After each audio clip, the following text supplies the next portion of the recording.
I needed some new project where I knew that I was like in control of what I was doing. You need to focus. I want to challenge to see where's the hidden gem. It keeps me busy at night, to be honest. We were like already so electrified by this idea of starting our own startup. Do not rush quitting your full-time job, I guess. I hate it already. And I bet you, I think a lot of people, they're like waiting for some sort of permission to start. Risk is out there, try to minimize it and go for it. Welcome to Founders and Fries, the business podcast about fuck-ups, feelings, and findings. My name is Anne, podcast host and business mentor for solopreneurs who feel stuck.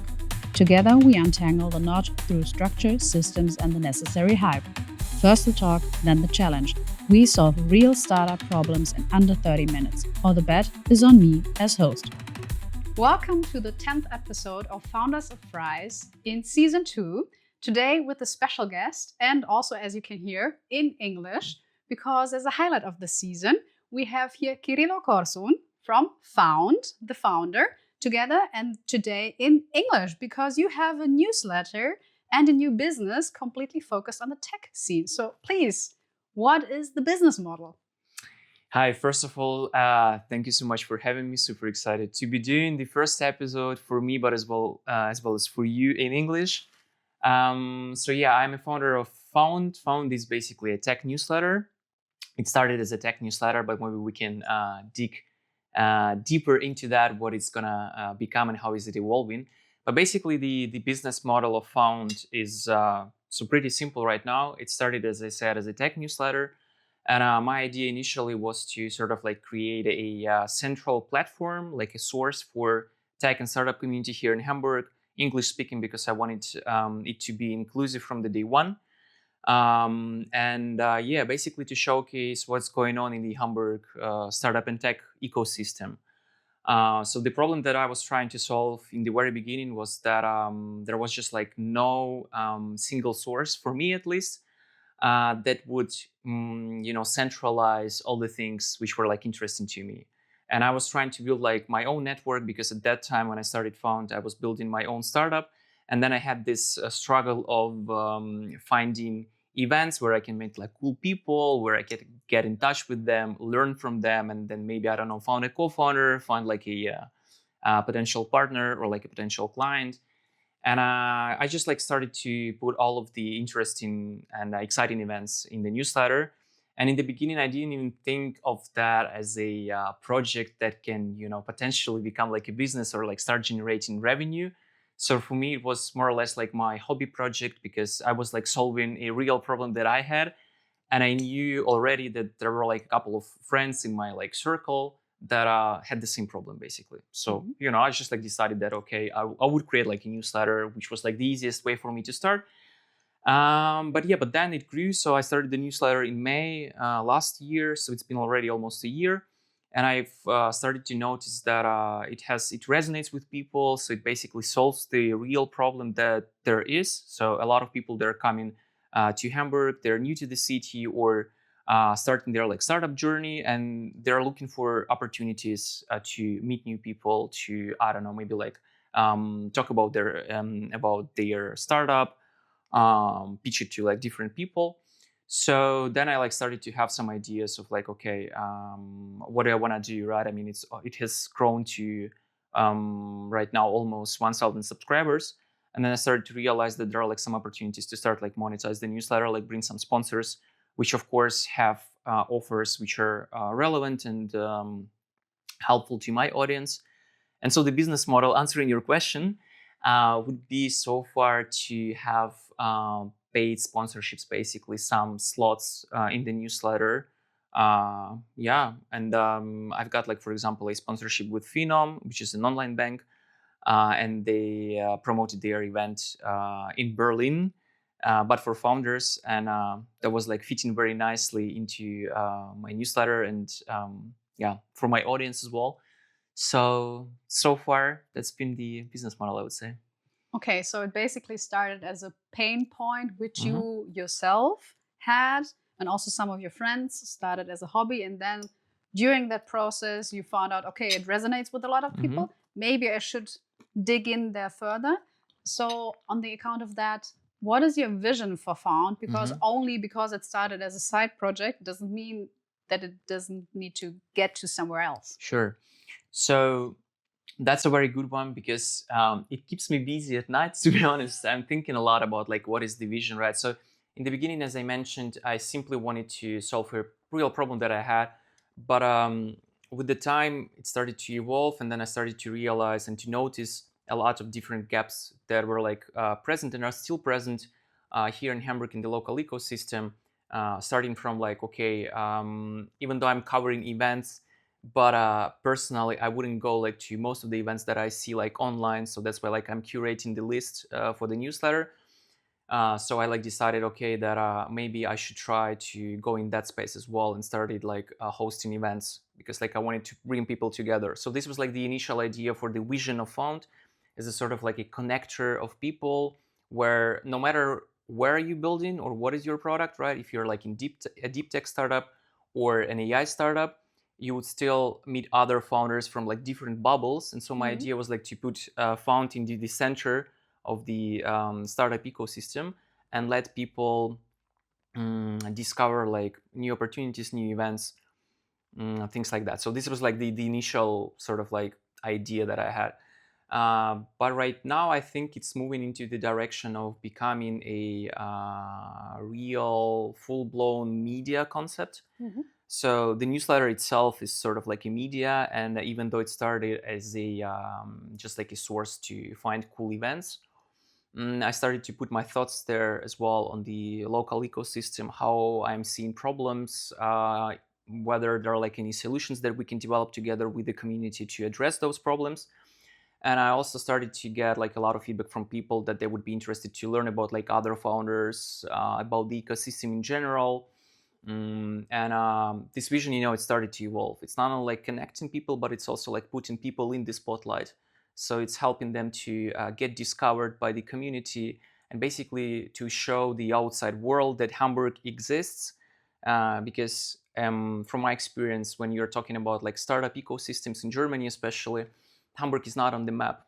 So people think that there is nothing going on here. Even people who do live here, who are based in Hamburg, and who are very involved in the community, right? They think that it's pretty much dead.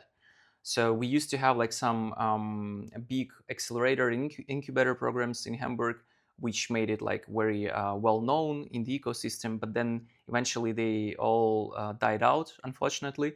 And right now it's all about, we know that Hamburg exists, we know that something is going on there, but not that much.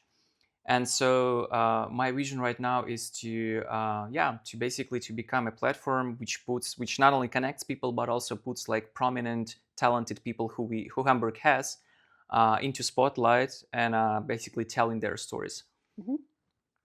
A follow-up question to that, because the startup scene is more than the tech scene. Why the focus on tech? So why not grow it beyond that? If you say like startup founders don't know what actually all goes on in Hamburg, where the focus? Just for a personal reason, or?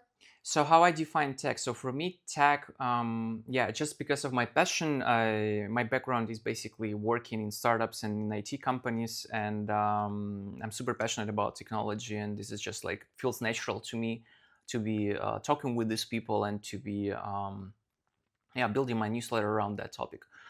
I think tech community, basically it comes down to how you define tech community, right? It can be like super broad. It doesn't only include like startup founders or like people who are building software, but it can be also like about deep tech founders, for example, who are like deep down in the trenches doing experiments, but they still have like this component, this tech component, right? Because they're like probably building a landing page, or I don't know, they are also building some software to sell their product and stuff. So basically tech is something that unites, or which is a unifying component, I would say, in all startups as of today. And you cannot be building like a startup without having like this component, right? And that's why you have like deep tech, you have climate tech, everything where you would look at, right, you would have this like tech component. And so I thought that like it's kind of like a metaphor to unite basically different industries around like one core topic, or like around one core concept, basically. So also D2C companies are welcome? I'm not so sure about because e-commerce, I mean, yeah. there's a tech component to it. So that's why I want to challenge to see like where's the hidden gem. Well, I haven't thought I haven't thought about it from that perspective. So I've never focused on e-commerce for that specific case. I think it's still more or less B2C and B2B startups and companies, also some freelancers as well. So if we look at the breakdown of subscribers, most of them, around like 45 to 50%, would be like startup founders who identify themselves as being startup founders. Then around like 20% people who work for tech companies, either startups or like established companies, but they work in tech departments, basically software engineers mostly. And then around like 10% would be students plus freelancers or consultants. So this is like the main audience for Found. And since I'm like growing it organically, so I'm not investing into like paid ads and stuff. So these are like the people who naturally are drawn to the Found's vision. And I guess with my background in startups as well, it's just natural to me to post about these things and to be talking to these people. If I were building, I don't know, like an e-commerce platform or like in Amazon shop or something like that, that probably would be like my focus, right? But I'm not from that world or like that part of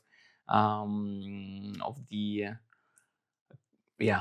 gang. So that's just like not my thing. Okay, completely understandable. You already mentioned that you already have been in 2 different startups. How did like building 2 startups, now building Found, shape you as a person? So I started my entrepreneurial journey a few years ago, to be honest. I'm still quite fresh, I would say.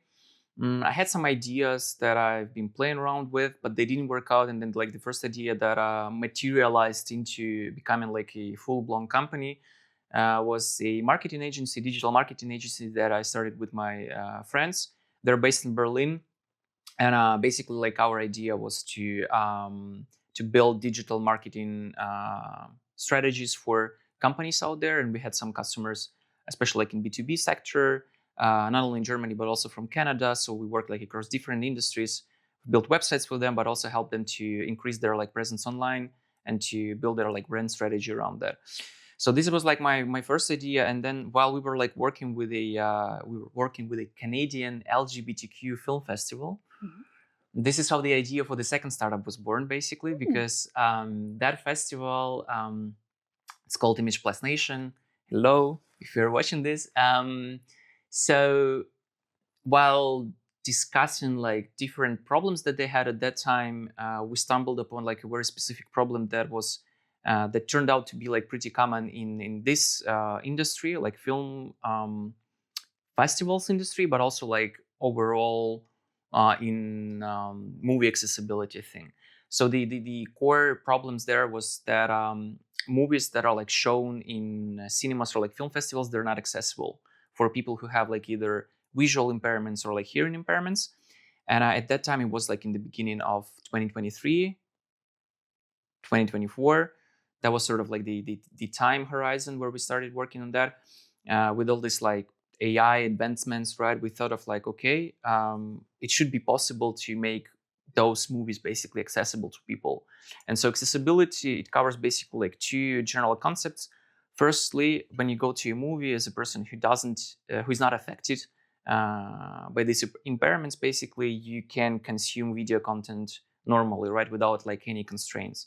For a person who has, for example, some sort of visual impairment, they need at least like audio descriptions, right? So they would like put headphones on and they would get some voiceover basically with some elements that they would otherwise would not catch or would not quite understand because they just like are limited in terms of how they see the picture.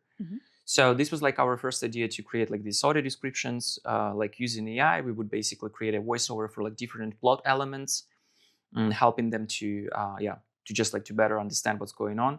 And then second part of the problem was hearing impaired audience. And those folks, they would need extended subtitles. So we normally just know standard subtitles, which just include basically voice to text elements, right, where you would just like read direct speech right in the subtitles. But for those folks, it would be super important to have also the narration of the elements which are happening in the background.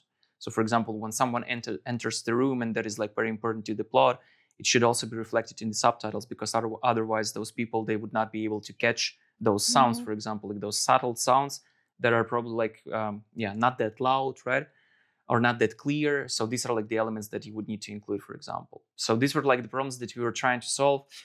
And of course we had like multiple problems because we were doing like two things in the parallel, basically. So we were like continuing developing our marketing agency. We were working like on the projects at that time, but at the same time we were like already so electrified by this idea of starting our own startup. And I was always dreaming about like, having a startup, and it just like excited me a lot, because like building an agency is one thing. It's completely different to building your own startup, right? You are super focused on the doing projects.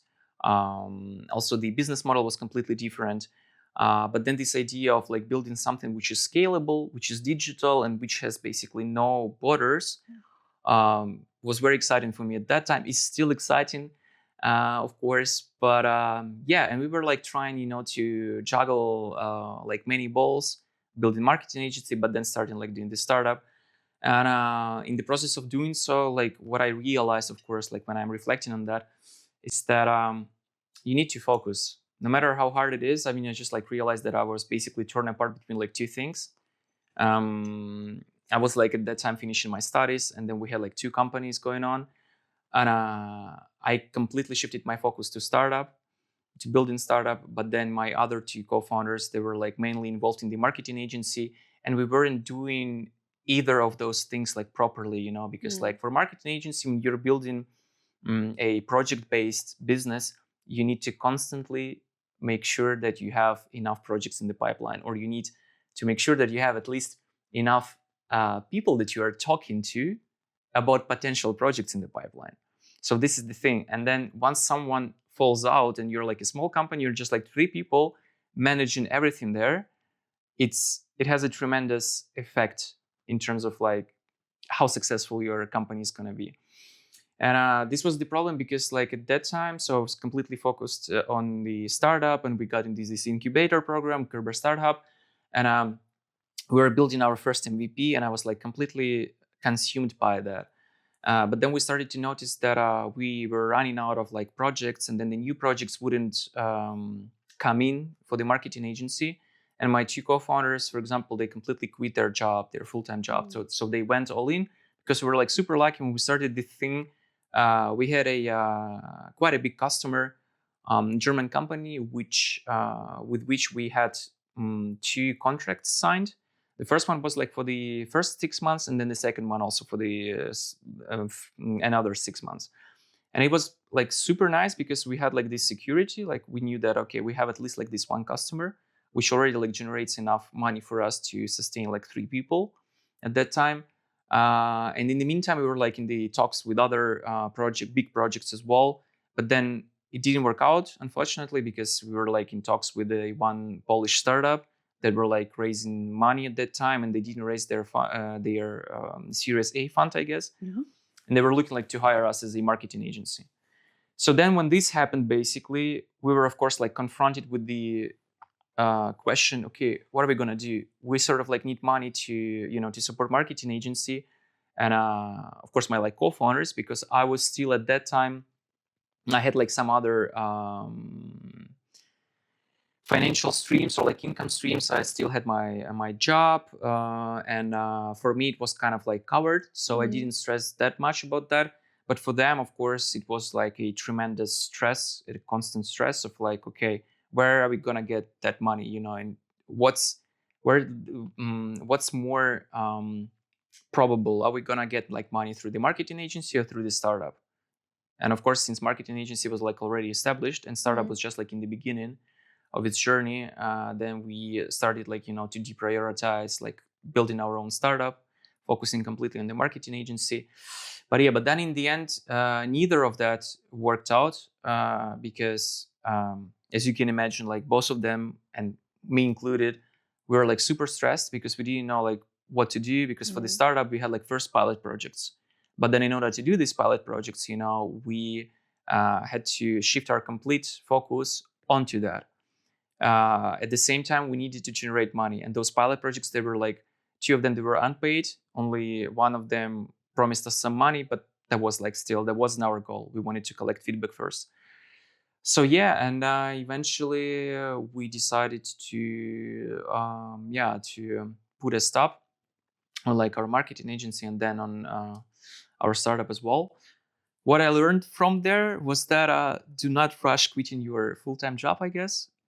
It's really important, I think, to start building on the side. And once you have like this assurance that this thing is going to work out, and then you have like enough reserves on the side that you can like, I don't know, at least maintain your like way of life for like 6 to 12 months, only then quit. I didn't make that choice, even though like I had to decide as well. What am I going to do? Am I going to quit my job and focus completely, like building this business? And I just like knew at that time that it was like too risky. So I decided not to do that.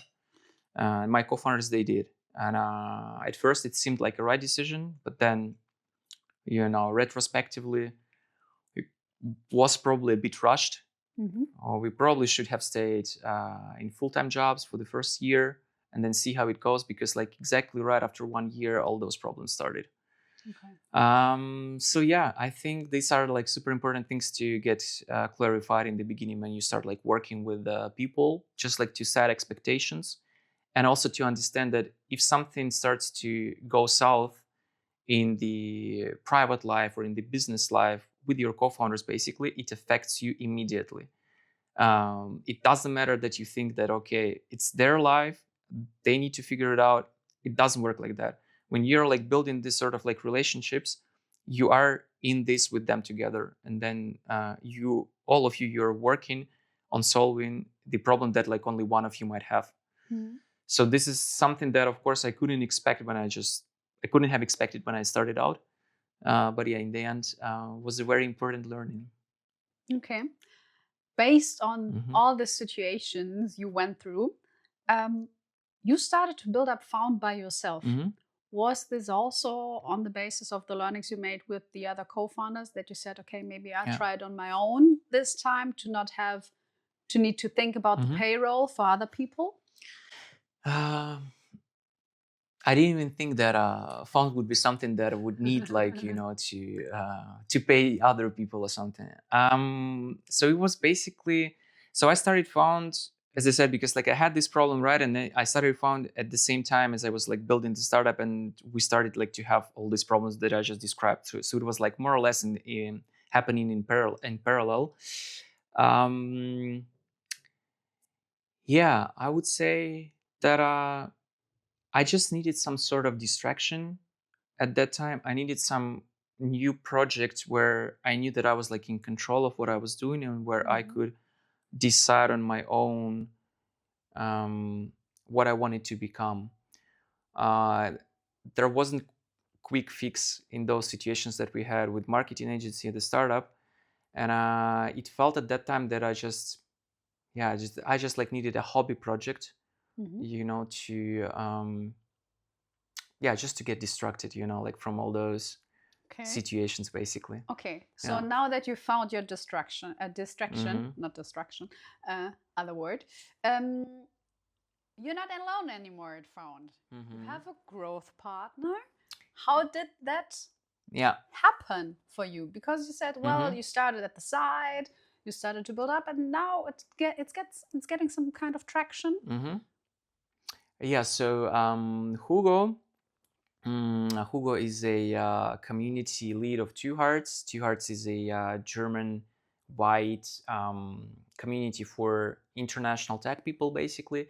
And so I met him also almost a year ago at one of the Two Hearts events, which he was organizing, and just like immediately clicked.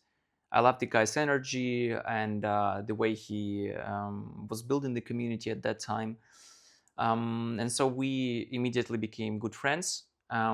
So for me, Hugo joining this project had a very big importance, because like I noticed that Found, as you mentioned, right? I mean, Found has quickly outgrown being just like my hobby project, because I just like saw that the response was enormous, and that there is just like so much more potential into that. But I just realized that I need like someone to brainstorm ideas, to get some critique, to develop like strategy together. And I realized as well that I'm not a solo player. Mm-hmm. And this was like me first time trying something to do on my own, because like before that I would have someone on my side, like either as a co-founder or as a supporter, but I would always be surrounded by people. And I just like realized that it was super important to me to have someone who I can talk to, brainstorm ideas, as I said. So yeah, now Hugo seemed to me to be a perfect fit. So that's why we decided to join our forces together. And he's gonna be focusing on the growth and partnership side, because I really want to collaborate and to work with the bigger brands, with different communities, also maybe like from different cities, and to see what's sort of like possible to do here in Hamburg for the community. Yeah. Okay, cool. But also like a cool learning from your perspective. I mean, you tried out a new hobby, you needed to focus on something positive in a stressful time. Also learned again something new, that you're a team player and that the solo journey was nice for the start, but that you need like a sparring partner, co-founder, and a partner in crime for the further journey. One additional question, because you're not doing Found full time, you're building it on the side, and currently you're at Plancraft working together with a CPO as founder associate. Exactly. Founder associate. And some might say, because you're already built up or started to build 2 companies, you're building your 3rd venture now with Found. Some people might say you're getting a step back. So what made you decide to get to a full-time position as a founder associate and not to like start again as a co-founder in another company? Yeah, now that's a good one. So Plancraft is a quite established. It's not yet a scale up, but it's already overgrown this initial startup stage, basically. So it's a Series B B2B SaaS startup, which has raised like over 50 million in funding.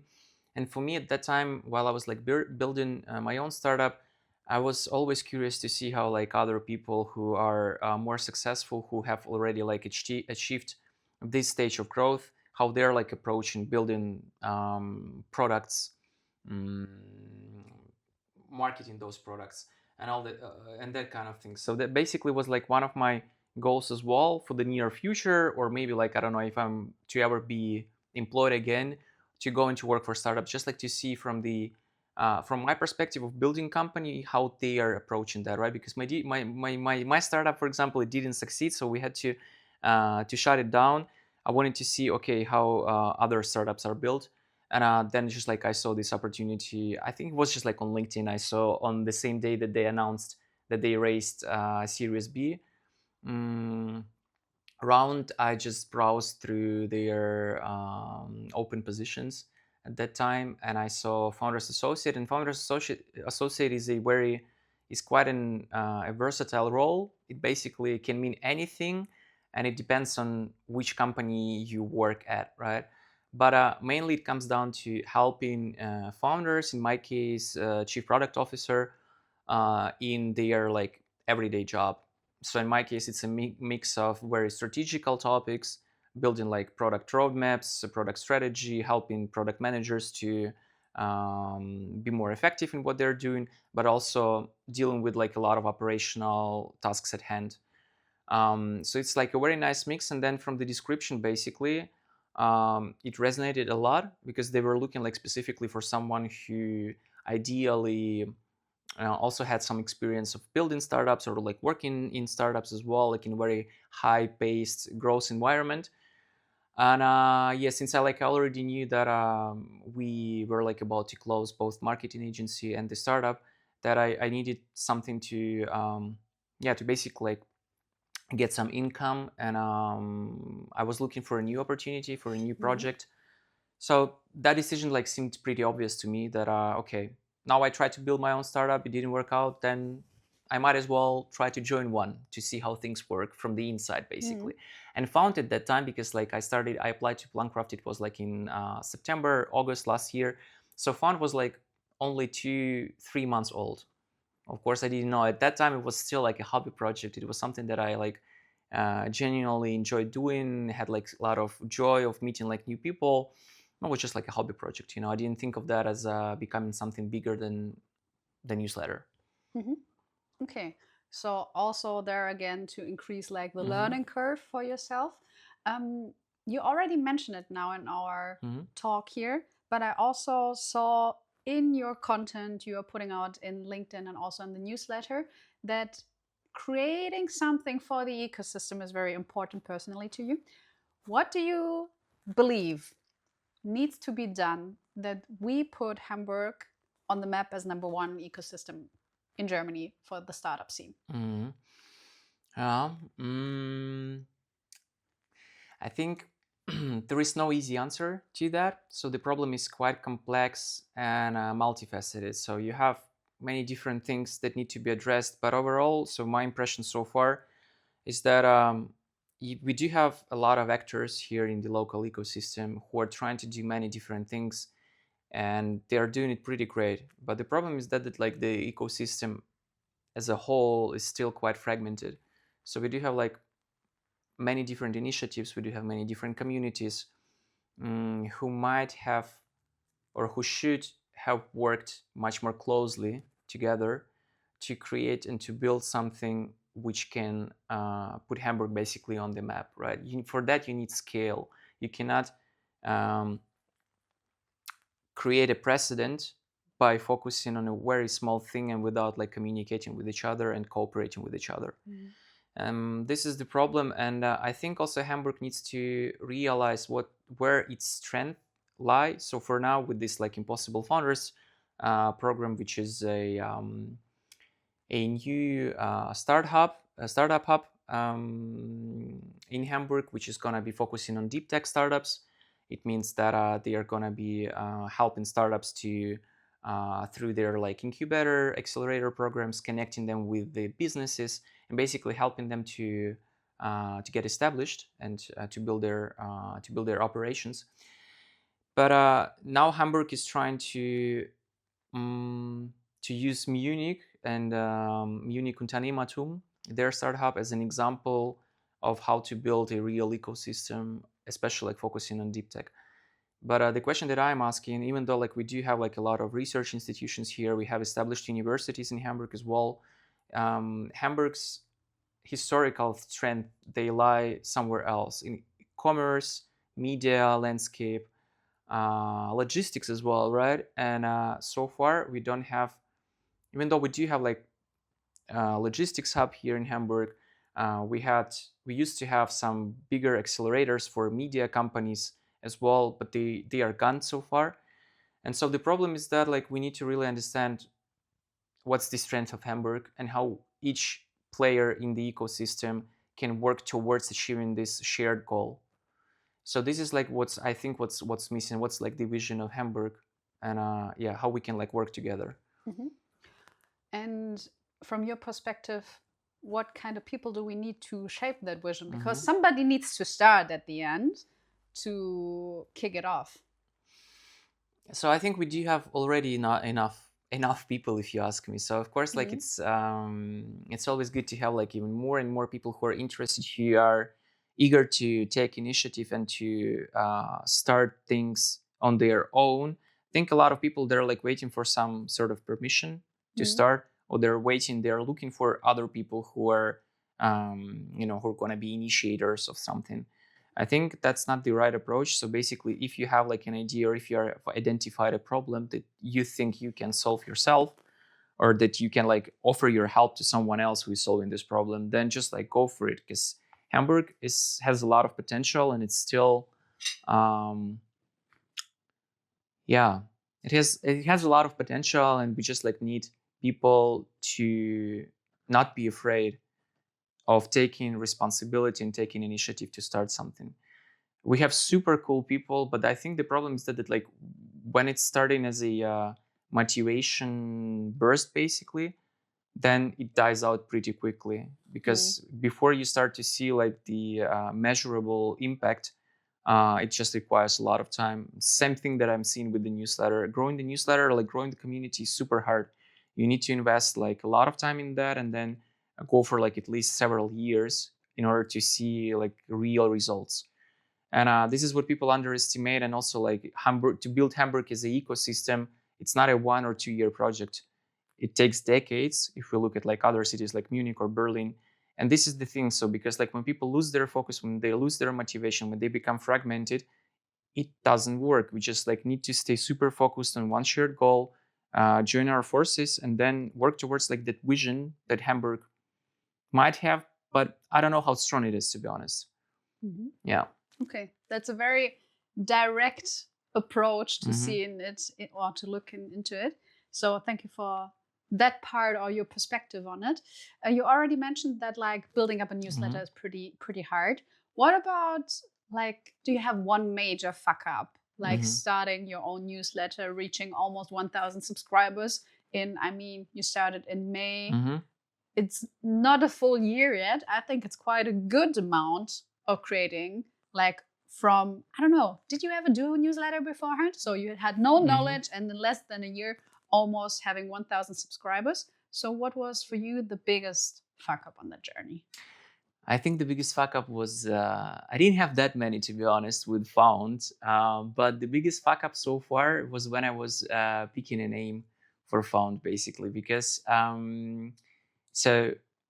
Found, if you Google Found, especially like in the beginning, if you go to Google and then you type in Found Hamburg, the first 10 results would be about lost and found. So those websites where you can like, look for an item that you've lost, like a wallet or like a phone or something, right?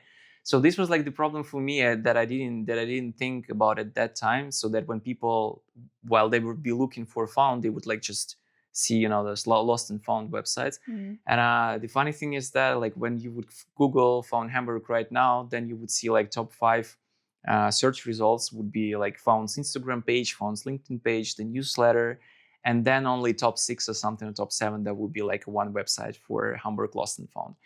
So this has changed, but I think this was like the biggest fuck up, because I think it didn't slow the growth, but it was just like something that people pointed out to me, that Found wasn't searchable on Google. At that time I didn't even think that was that could be a problem, basically. Another thing is that before I picked Found as the name for the newsletter, I was thinking about naming it as Founded. So basically like founded, you founded a company. But then if you say it like super slowly, it sounds like somebody is dead, because like founded. Oh, yeah. And this is, and I was like, oh my God, okay, this is, because this was like the first idea that I had, and I almost ended up naming the newsletter, or like reserving this, also like buying the domain and stuff for that, But then I like realized, oh my God, okay, that's good that I didn't do that in the end. Yeah. And what, on the basic of your emotional journey, like what were your feelings when you like people told you, hey dude, we cannot find you when we Google your company or your newsletter, basically? How were your feelings then, and how have they evolved now that your like ranking improved? I think it was frustrating, but then I didn't invest that much time into improving SEO. So when you're like building a newsletter, I'm doing my newsletter on Beehive, which is a very hyped, very popular platform to host newsletters. They're like basically competitor of Substack, even though they're like built a bit differently and their offer is a bit different. But they're essentially like a platform for you to host your newsletter. So there you do have like a lot of some options to improve your search engine optimization, like using keywords and stuff like that. But I didn't think at that time, because mainly I would acquire like new subscribers and communicate about my newsletter using social media. So I didn't even rely on like Google. But now basically through word to word, like mouth to mouth. What's this called? Mouth-to-mouth marketing? Exactly that, or like Engagement? just Mundpropaganda. That's the German word that comes to my mind. Exactly, but in English it's called differently. But anyway, so people just like started to tell other people about Found, and they of course would just like go to Google and search for Found Hamburg, and they would land immediately at the newsletter's website. So now, of course, it feels great knowing that you pushed away lost and found. I hope no one is affected by that, and people can still find the stuff that they lost. Adding to that, I have just one last question regarding all the startups you started, where you have been part of, and also like your journey with Found. What is for you the number one learning you want to give to other founders who are currently listening? So I think it's super important to take risk, but to take calculated risk, because especially when you're starting out and you're a first-time founder, you don't know the waters basically that you are stepping in. And to taste those waters, right? You have to think in terms of what is the risk that I'm willing to take right now, and try to minimize it as much as possible. So the mistake that I think I had with my companies before is that we were over optimistic in terms of how our business started, because we landed like this huge customer that I mentioned, right? And that of course like had a tremendous influence on our decision to quit our full-time jobs. That was the decision my co-founders made at the end. And you take that risk, you need to be sure that you have enough reserves on your side, and that in case something goes south, and there are like so many different ways why it wouldn't work out for you, just make sure that you have plan B, right? That you understand what kind of risk are you going to take. This would be probably like my advice number one, because otherwise I don't want you to be scared, in terms of taking risks. Now it's absolutely necessary, and there is just like no other way around. I think especially like here in Germany, people are not that risk tolerant, and this is the skill that we need to develop, especially living in these dynamic and wild times, with AI basically completely changing the job market and the overall landscape in the world. So trying new things, trying business is definitely something that you should look into. But as I said, just understand that, risk is out there. Try to minimize it and go for it. Okay, so trying out a new path, but always like looking into the setup with a sober approach. Try to do with a sober, because especially like in the startup world, the problem is that we are looking at US, right, and Silicon Valley, and we want to basically copy paste their playbook to the European reality, and this doesn't work.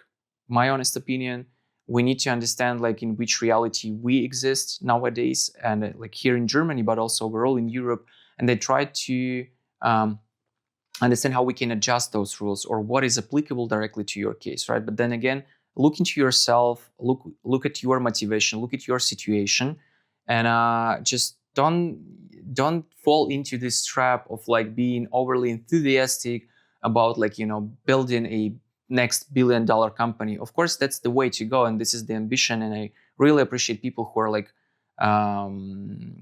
who want to do that. But then again, just try to have like a sober approach of how you start doing something, because otherwise it's gonna pain, it's gonna hurt very much if you do not like do your homework, and if you do not like have some other options as well, if that doesn't work out. Because statistically speaking, 9 out of 10 startups, they don't work out. So if your startup doesn't work out, what you gonna do? Building a next startup. Exactly that. That's gonna be your plan B or plan C. Yeah. Obviously. Thank you for the nice learning, also all the stories you told along the way. We are now hitting the break, and then we are coming back with the challenge and also the topic you are bringing here to me and what I need to solve. So stay curious. Exciting. Okay.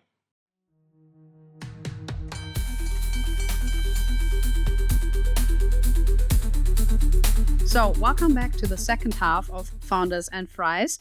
And as usual, we start with the challenge. But before starting with the challenge, I really want to know what I need to do if we don't solve the challenge in the next 30 minutes. So, what have you brought for me? Yeah. Let's start with the question. Are you into sports? Yeah. What kind of sports? What do you usually do? Ooh, a lot of water sports, Mhm. fitness. I played a long time hockey, handball, and I was a gymnast. Nice. So for the bet that I brought with me, we're gonna combine the best of both worlds. So your passion to sports, and then also your passion to making really cool content with founders. So as you know, I'm part of the Founders Running Club here in Hamburg, I hated that. and I bet you, yeah. So my bet is to you're gonna come to our Saturday's morning run, which starts at 9:30 a.m. Okay. No matter the weather, if it's gonna rain, then you're still coming. We're gonna do a 5K run, and while doing that, we are gonna record a short elevator pitch with one of the founders who's gonna be joining us while running. So this is my challenge to you as well. So you want to see me puke? I hate running. So this is the challenge. Oh. It's not a come on. It's fun. It's fun. Is it okay if I just if I don't run all the time, can I just walk in between? We'll see. We'll see about that. There is no way. Okay, I definitely need to win this. Okay, let's go. I mean, I don't have a choice. So you don't have a choice. I don't have a choice. So now 30 minutes. Let's hit it with 30 minutes, as you can see. So what topic have you brought here today? Yeah. So we can dig in. So we've covered a lot about how I'm approaching my newsletter, like building the newsletter, and I've told you, right, that it already has grown into something even more meaningful to me than just simply a newsletter. So I think that Found is already like a community. It's growing to become a media, like a full-blown media. And then one of the ideas that I have, which I've been working on recently, is to launch a podcast. I've met like a lot of founders over the last year with super interesting stories to tell.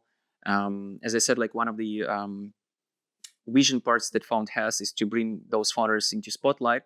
So I want to create space for those people, for them to share like their stories, like very opinionated, very unfiltered, raw takes on what's going on in the startup ecosystem, but also about like, building startup, their journey and things like that. So, but the problem is that the newsletter or Found as a brand is hyper focused on Hamburg, basically. So it's hyper local.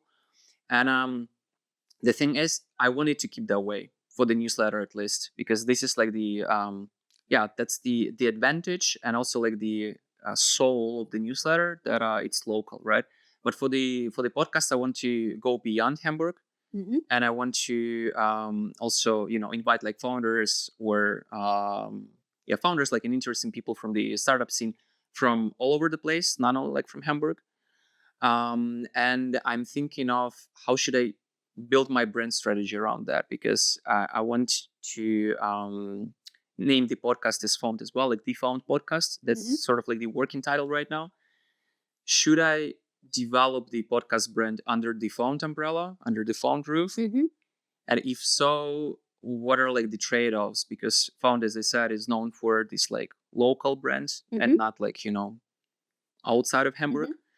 But then again, if I start like building a new brand for the podcast from scratch, I don't know if it's going to be like a wise decision, because otherwise you would need like to start building the, like all the presence from basically zero.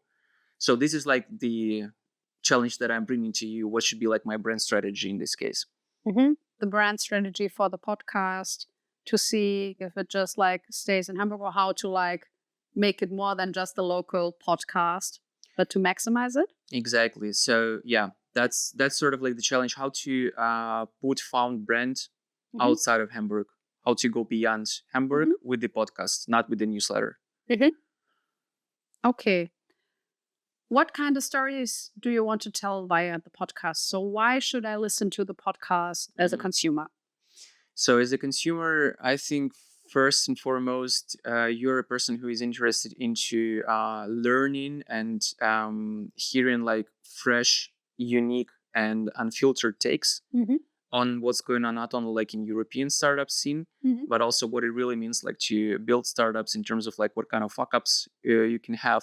I want it to be like really unfiltered without like sugar coating, raw stories. And so I think as someone who is interested in building your own startup, you would be naturally drawn to those stories, which are like just true and honest. And also, of course, because it's gonna be like an English-speaking podcast as well, I want to invite some founders who are based in Germany as well, who are not known to English-speaking audience, and bring their perspective of what it means to be building like a startup in Germany, for example. Okay. So basically, you're bringing the German perspective of founders into the English-speaking market. Exactly. Not only founders, also like a very important notion. So not only founders, but also like VC. So basically, important players from the ecosystem. Okay. Exactly. But I just like giving different perspectives. For you as a startup founder, or for you as someone who is interested in startups overall. Okay. I have an idea. Because when you now talk about the ecosystem, why is Found then not the initiative to make it internationally, to bring Hamburg to the map for the international tech audience? To use the podcast so people know, hey, how cool is actually Germany and how cool is especially Hamburg to start my tech journey here, or even other ventures. Because you have the community, you already know a lot of people, you already also did some the fuck up night, I recall, an event. So to think about it more as an ecosystem with combined with media and human. And I mean, the newsletter should say, or like you want to leave it in Hamburg, but you can still like include at the end the footer. So, and if you want to know more nationally wise in Germany, the German ecosystem and so on, go to our podcast. And the podcast is still under the Found umbrella. It doesn't need to be Found Hamburg, because if we think about FOMO, like FOMO Berlin, they also have like FOMO Cape Town. So they have different stations, but the umbrella band is still FOMO.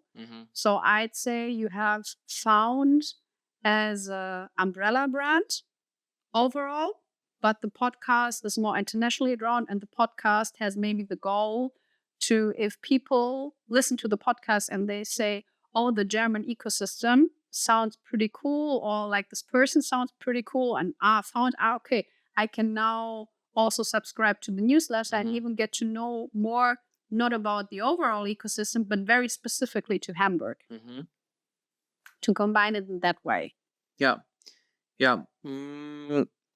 This is generally like the direction that I've been thinking about as well, because I really like the idea of Found being like an umbrella brand, and putting like everything under its roof, basically.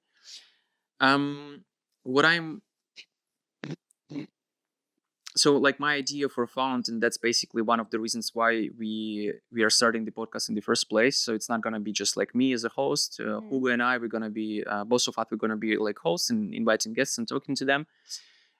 This was like one of the approaches basically that we took to make Found go beyond Hamburg.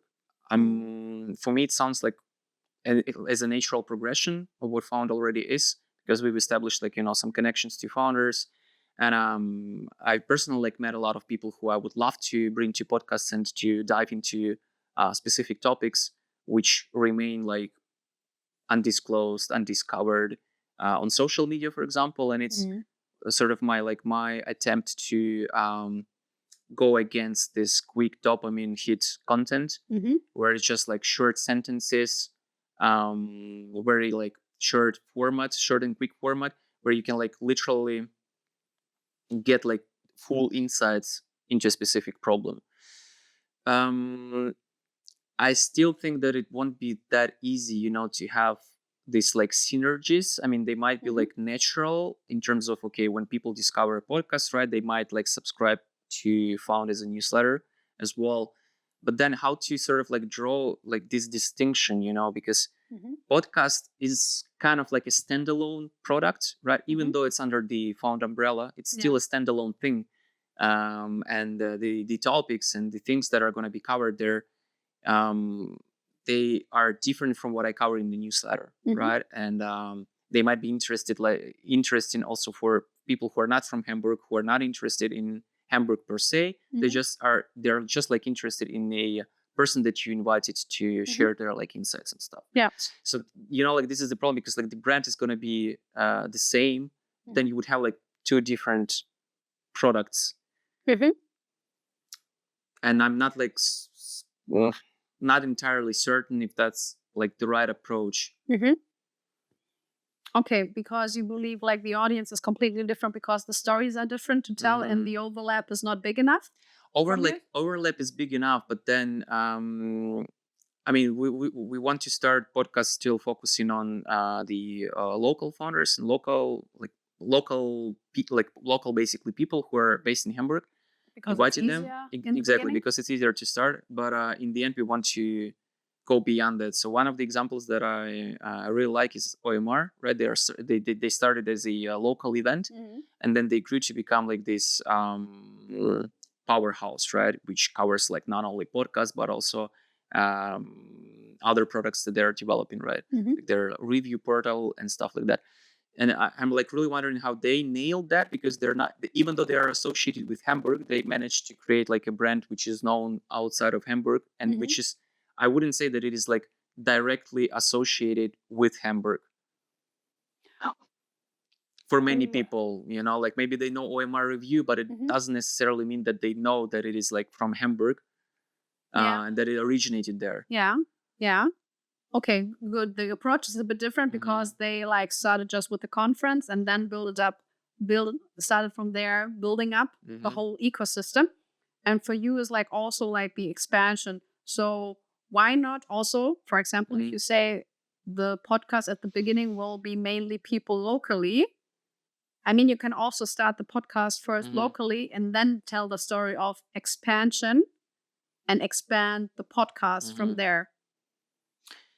Makes sense, but then the next question comes up: how to grow podcasts beyond Hamburg? Because right now, when we are starting out, of course, it's not going to be that difficult, right? Because the audience is already there. You have like newsletter as a channel, like my personal LinkedIn, for example, right, and other like channels as well.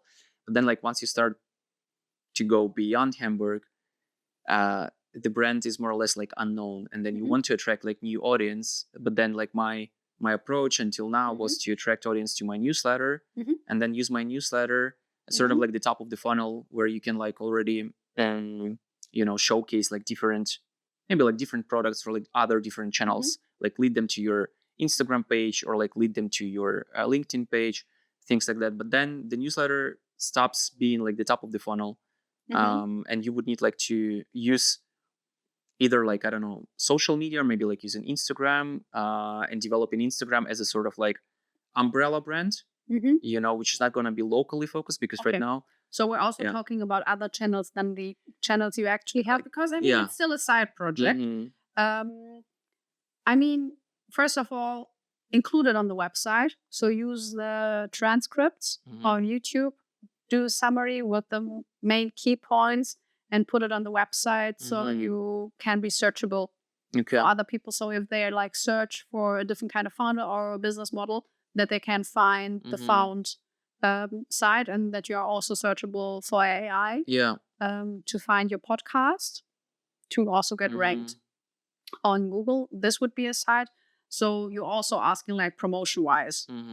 So the question is a bit different, not just like building up the brand or like, I mean, it's interrelated, right? Because like when you're building a brand, basically you need to make sure that your brand is growing, right? And that it's getting like more traction, more visibility and stuff. So this is like, for me, two questions that go hand in hand. But I think, I agree with you what you're saying. And that's why I think it's like necessary to have like a proper website, because like right now my newsletter It's like a blog.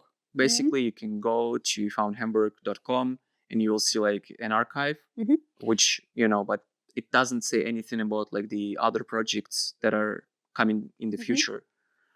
What is the main goal for Found in the next 2 years?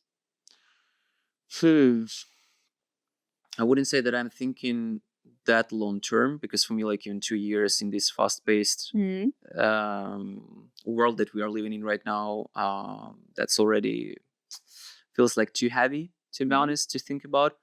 So I would say I'm focusing on like this year, and like this year my goal is to launch podcasts and to have like at least 5 pilot episodes, because the goal is to like launch each like 1 episode a month.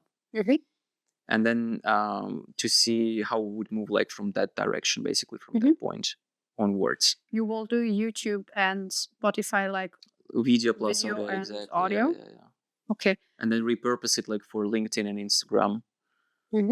For YouTube, it's important that you need to upload every week. Otherwise, you get downgraded by the algorithm. I didn't know. Shorts also count, but you need to upload every week something. Otherwise, they say, well, you don't give a shit about the YouTube account because you're just sometimes uploading something. So it needs to be more regularly, because that's also something I did wrong. I had a break and I didn't like upload some shorts because I wanted to see how the impact is then. And then I saw the impact on my numbers, that it needed some time to regain the impressions which it had before, also short wise and long format wise. Would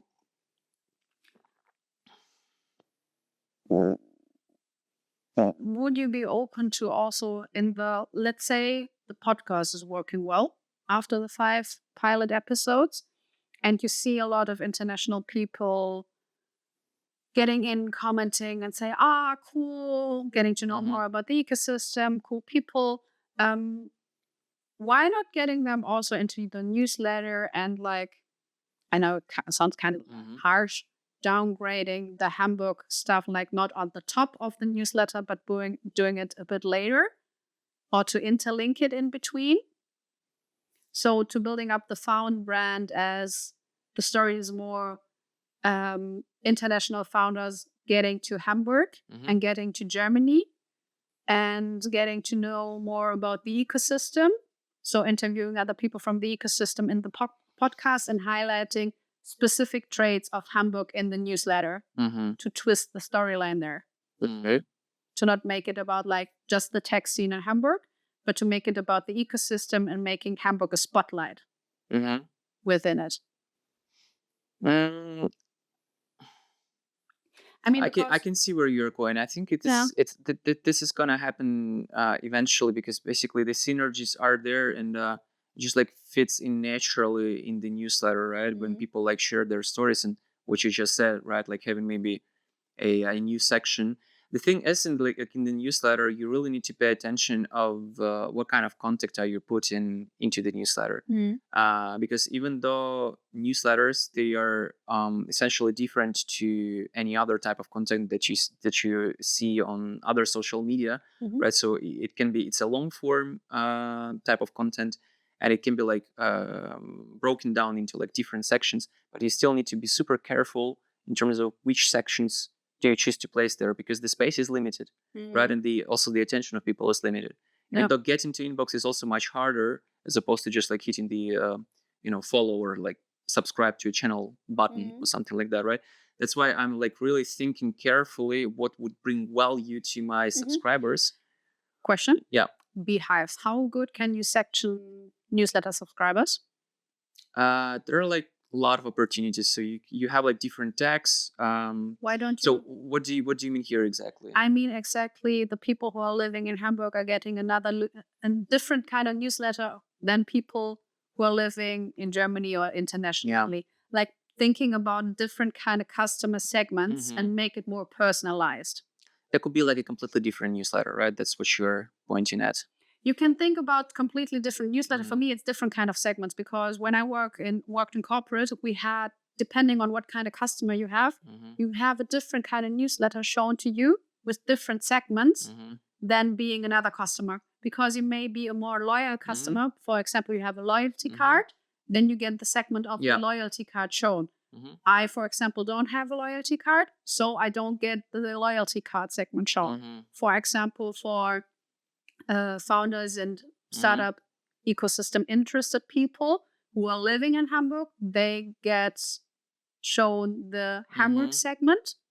If I'm not living in Hamburg, I don't get it sent, except for like I specifically click at I want to see the Hamburg segment. Yeah. Or I'm interested in events in Hamburg. So then you get Yeah. this featured. If not, you get featured the international part or just the podcast part. Yeah, technically it's feasible, and it's also like possible in terms of like those segmentation things that you say. It all comes down to what kind of information are you collecting about like your readers, right? Because I have a survey like in the beginning of the newsletter where I'm collecting information about like who my readers are, like their age group, their occupation, their industry they're working at, and based on those like tags, right, I can filter out like specific audience segments. That is like possible, but then I would say that probably like creating a new newsletter, like still under Found brand's umbrella, but having like a completely different newsletter, which is gonna be targeting like people outside of Hamburg. That might be a thing. But then like with FOMO, because I think it's very interesting that you brought up this case. What FOMO does, and this guy he has grown his newsletter to, I don't know, 12,000 subscribers in the meantime. Like his brand is so well built, so he can like repurpose it for so many different things, right? But then why people are subscribed? I mean, I'm subscribed to FOMO Berlin, and not because I'm, of course, keeping an eye out, on the market basically, and I'm looking at what sort of like strategies he's applying, because I'm a newsletter builder as well, but also because I'm genuinely interested in what's going on in Berlin. And I'm not sure that is the case right now for Hamburg. I'm not really sure that people who are, for example, not from northern part of Germany would be interested in knowing what's going on in Hamburg, because for them it's still, it's not that attractive, especially in terms of like startup scene and tech scene. Okay, different kind of strategy. Because we have different approaches. Like the Found newsletter stays Hamburg localized, and the podcast stays localized, or the podcast starts German-wide with the founders. Newsletter stays localized. And we just have the interlinked, and we say, well, we want to expand the newsletter and the stories internationally, or like locally in Germany. The other area is like, do we get founders from other European countries or from the States when they are here in Hamburg to get into the podcast and tell their story? At the beginning, probably not. So maybe the angle, and that is the question I asked for, like Found, where do you see it in 24 months, is like how it is to build as an international, like also like combining the things for you and Hugo to come as a person to Germany in the tech scene to start a tech startup and to emerge yourself in the tech scene, and maybe also like creating the mantra of putting Hamburg to place one. Is this maybe the mission for Found? To be the lighthouse as a brand, to put Hamburg on the map for the startup scene in Germany, but also to shine a light from an international perspective. And that the storyline is to build a tech startup in Germany, telling the stories in the podcast. And for the people who are interested in Hamburg, because you told like, because I'm also subscribed to the FOMO Berlin newsletter, but more about because I'm sometimes in Berlin, and if I'm then going to be in Berlin, that I can look up in the newsletter, okay, what are the next gigs? So that's basically it there. So for me, maybe the strategic approach on the brand level for Found is putting Hamburg on the map in the international tech scene from an international perspective, telling in the podcast the stories of people who already at the beginning build international tech companies within Hamburg, then expanding it to Germany, but always with a Hamburg twist, because after you put out some episodes about your podcast, the people will understand, okay, Found is Found Hamburg. Hamburg, like the initiative and the brand who started in Hamburg and who tries to achieve to put Hamburg on the map. Okay. Like basically you're saying that it's important to maintain or like make the origins basically where it all started super visible, like the key narrative about the brand, right? Yeah. So because when we look at FOMO Berlin, why does it work so well? Because Berlin has every time something going on. it is a brand in itself. Berlin is a brand in itself. Yeah. And now the other way around, you try to like build a brand, not from Hamburg itself, but from the area of an international perspective, and say, okay, how can we achieve this to use the second biggest city in Germany and all its potential, and to show other people which is actually already going on here. You just show a light to it, because there is actually, like you said in the interview beforehand, there is a lot of going on here. So it's more about telling the stories. Yeah, I love that perspective. So, but eventually, like I'm thinking that at some point, and it's gonna be like quite tricky, or at least not that easy, right? To to sort of have this angle, as you said, right? Like framed perfectly. Because if you start by spotlighting like founders from Hamburg and showing Hamburg to the world, right, and bringing people to Hamburg, eventually gonna hit the ceiling, right? Because like Hamburg is not endless, right? I mean, you would have, I wouldn't say that like you would run out of people, right? How many episodes will you get? 30? 50? Maybe more. I don't know. Like so 100? Many people that I want to talk to. Then probably if you do, let's do the Alex Hormozy stuff. I mean, if you do 100 episodes, you have 100 repetitions. How many potential people you will get to watch your YouTube channel or listen to your podcast and say, okay, I have understood that Found is Found Hamburg. So you don't need to interview then just founders from Hamburg, tech founders from Hamburg, but then you can start to expand because people already understand the brand. And I mean, and if you do the intro in the podcast of, hey, welcome to Hamburg, blah, blah, blah, blah, blah, here in Körber Startup, and so on. But you came to visit to Hamburg, maybe because they're going to the OMR. So, and you have the chance to interview a very big international founder. Could also be a possibility to emerge that in it. Yeah. Because the storyline is still the same. Because the intro at the beginning and then the framing is always putting Hamburg on the map for the tech scene in Germany and shining an international perspective on it. Yeah. And then expanding on the way, because then you still stay true to your Hamburg foundation and expand it later. Because there is no perfect way there, because you already see like, okay, you want to stay local with your newsletter. Creating a second international newsletter from the beginning is just too much work. And creating the podcast at the beginning completely international, where do you get all the people from, and what is the storyline link then to Found Newsletter Hamburg? Yeah, I also don't want to over-engineer it, I just basically, I love this game, this like brainstorming like different ideas and how it can like, in which directions it can basically grow and how it can evolve. But I think like right now for me, what's super important is that I'm starting to think about Found as a brand, as not just the newsletter.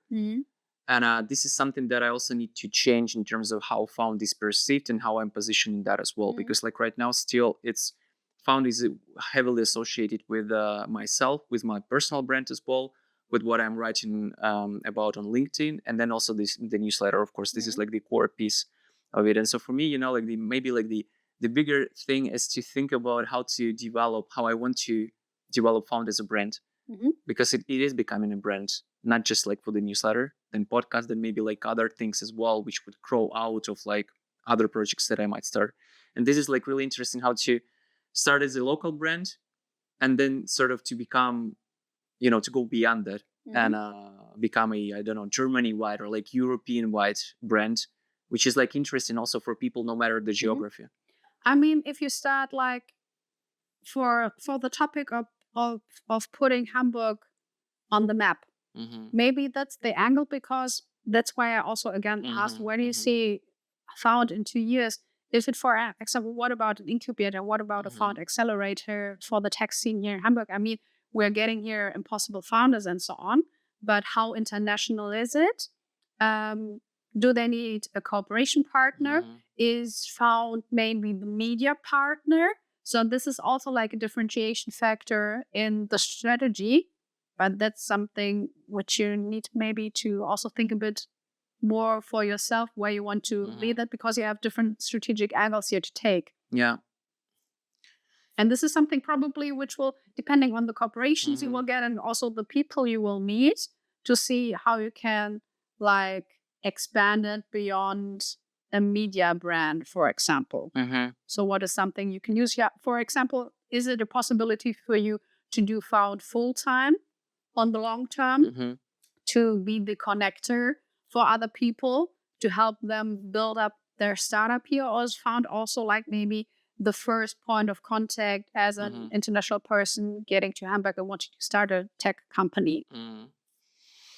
Yeah, these are all good questions that I don't have answers to, but that's the beauty of it. I think. I mean, yeah, a lot of things to think about. But also, if you're building a startup, you are going global, more or less from day one. You need to think beyond borders, basically your geographical borders, right, that you have. And this is the reason, and also like because Hamburg has so many, or Germany and overall like Europe, right, has so many international people, right? I mean, you cannot like, and English is the language to approach these people. So I wouldn't say that it's like an international brand. International in terms of like going beyond Germany, maybe yes, but it's a local brand which is targeting international and German people. And I don't want to have like this distinction, you know. Yeah, but I think it's a Hamburg thing, because in Berlin it would be like, surely it's in English, the tech scene, so it's a given. So just Hamburg is a tiny bit different here. Okay, time's up. Time's up. So what do you say? My recommendation for you is like to start the YouTube podcast with a local perspective, to give it a local twist. So also more people from your newsletter directly subscribe to the podcast and start from there, because you have a baseline to create a shared vision about bringing Hamburg to the map in Germany, but still do it like internationally. And because it's going to be an English speaking podcast and so on, a video podcast, and then expanding from local founders between 50 to 100 interviews later. I mean, you want to do a podcast once a month.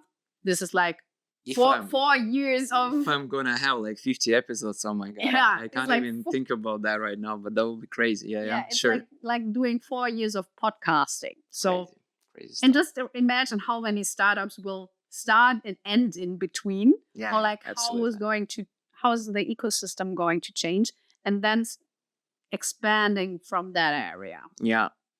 I mean, that makes total sense. And I know that wasn't an easy challenge, because it wasn't like straightforward or something. It's more broad and more, I would say even more, what's the word, abstract, right? Because we're talking about like strategical direction, and this is not always easy, but I think this is helpful, because you're just like giving me a different perspective on how you see the brand right now. And I sometimes find it like difficult to go out of my like box, basically, and think in terms of like what is Found right now, how it's perceived, of course how I want it to be perceived as well. But that's why I think it's so helpful to have like different perspectives. And thank you very much. I think we've solved it. I mean, that's at least, I think it doesn't really diverge from my thinking here. So I think this is like the approach that I'm gonna start with, and we'll see how it will go from there. So I don't need to go running. I would still love you to come. No, not a chance. Voluntarily. No. Okay. No, okay. I hate running. Then maybe I will see you after the 5 kilometers. You can see us after that. Yeah. That's cool. That's good. That That's I can good. do. Deal. That I can do. Okay. Agree. Then thank you very much for the very cool challenge. And I'm very curious to see your first 5 episodes this year. And for everyone watching until a year, definitely subscribe to your newsletter. I just looked it up today. I'm a subscriber since August. Since August. Great. Since August. One of the first ones. Yeah, one of the first Loyal ones. subscribers. I think we started then even writing on LinkedIn. Yeah, that's true. That was probably at the same time, right? More or less. Yeah, more or less. So, thank you all for watching.